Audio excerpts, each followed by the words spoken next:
Assalamu alaikum.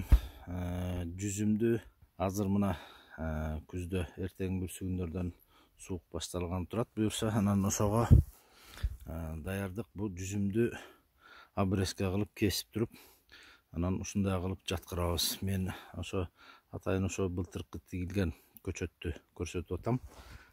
Чоңдорун дагы тартып берем. Азыр кандай кылыш керекти? Ошол обрезка кылып бүткөндөн кийин мына ушул жаш кезинен бирөөсүн сол жака, бирөөсүн оң жака кылып ушундай үйрөтүшүбүз керек. Ушул бойдон өстүрүшүбүз керек. Анан жазында алып чыкканда ушул бойдон эле кайра мындайынан өйдө алып илинет. Бу дагы мындай өйдө алып илинет.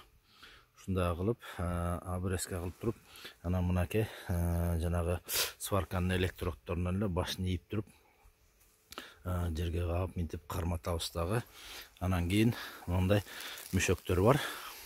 Топурактын өзү менен жапсаңар дагы эң жакшы. Бирок топурак менен жазында ачып атканда таппай калып күрөк менен тиги жүзүмдү сайып бир жерин кесип алсаңар ыктымал. Ошон үчүн мүшөк менен жаап койгон жакшыраак. Салафан, дем албай турган салафанга окшогон нерселерди эч качан жолотпош керек. Бирок бул мүшөктөр мынакей сахардын, ундун мүшөктөрү жарайт. Азыр болсо бизде көбүнчө жана көмүр салып сатып атышат. Ошол көмүр салган мүшөктөрдү деле мына жакшы, ичинде салафаны жок, эчтекеси жок. Мындан мына тешиктери бар. Мындан дем алып жатат. Бирок жазында кичине эртерээк ачылыш керек мүшөк жапкандар. Жөн эле топурак менен жаап койсоңор, анда аны кичине дагы кечирээк ачсаңар болот жазгысында.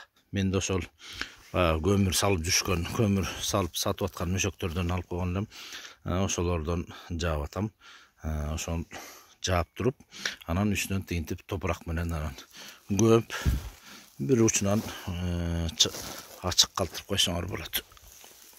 Мүшөк көрүнүп турса, ошол жерде экен деп кийин акыры мүшөктү тартып эле ачып аласыңар. Мына ушундай кылып жапсаңар болот. Көп бүттүм. Ошо кичине мына кичине да уштарынан кичине ачык калтырып коюш керек. Каерде мүшөктүн жаткан кийин жазында ошондон тартып алабыз. Ал жер жабылбаса эчтеке болбойт, себеби бул топурактын ортосунда калган. Ошол топуракты болсо ошол жанынан эле мындай кылып бир күрөктөн алып келип ар жакка ыргытып көмүп коебуз. Бул жер ушул бойдон калат. Кышы менен бул жер жата берет. Жазында ушул топурак алынган жерге удобренияны ушул жакка беребиз. Ким кандай удобрение берет? Кык салып койсо жакшы.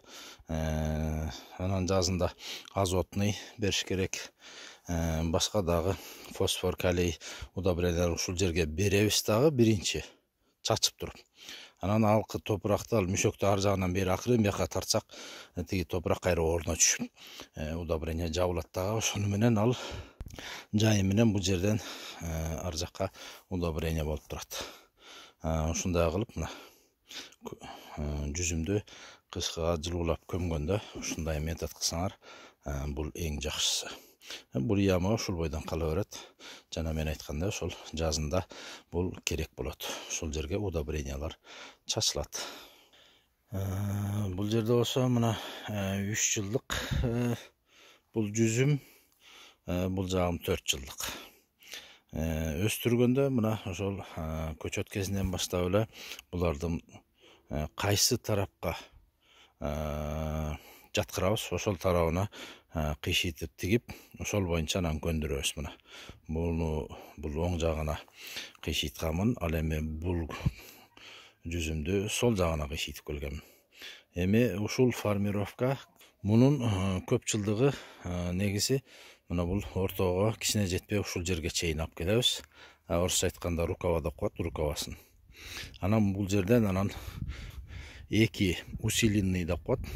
Экөөнү таштайбыз. 1 жылдыктан быйылкыны таштасак, ал эмки жылы мөмө берет. Ошону бул жак жагына таштайбыз. Бул жүзүмдүкү мөмөсү бул жүзүмдүн үстүндө болот. Ал эми бул жүзүмдүн мөмөсү бул жерге келет да мындан бул жагына ташталганда бул жүзүмдүн үстүндө болот мөмөсү. Ушул формировка эң жакшы ушул. Обрезкага да оңой. Ошол орто ченинен эле эң жакшы сабагы бышкан жакшы экини калтырып туруп калган баарын алып сала беребиз. Аркы жүзүмдүкү дагы ушул жерге келгенден кийин ортосунан ушул жерден эң жакшы экөөнү калтырып туруп калган баарын алып салабыз. Обрезкасы оңой да болот. Жерге да мына кыйшыйтып туруп, жерге да өзү деле бул баш жагы жатып турат. Бул жагы кичине жумшагыраак жатат. Аркы жүзүмдүкү дагы ылдый жатат. Экөөнү жапканда дагы мына ушундан түбүнөн кичине бир 30-40 сантиметр араак кылып туруп ошол жерден баштап жабабыз бул жагын. Мунукундагы бул түбүнөн где-то бир 30-40 сантиметр ар жактан баштап эле жаап коебуз. Ошондо экөө бир чогуу жабылат. Жапканга дагы убакытты азыраак талап кылат. Ар бирин бирден чубалжытып жаап жүрбөйсүң. Ошол экөөнү бир экиден бир жаап кое бересиң. Ошо жапканда тигине мүшөктөр турат. Ошол мүшөктөр менен эле үстүнөн жаап койсо, ушул формировка бул эң жакшы, удобный, кышкыга көмгөнгө да жакшы. Жайкысын дагы өстүрүп карап атканда дагы бул формировка ошол аябай жакшы, удобный, жеңил, оңой.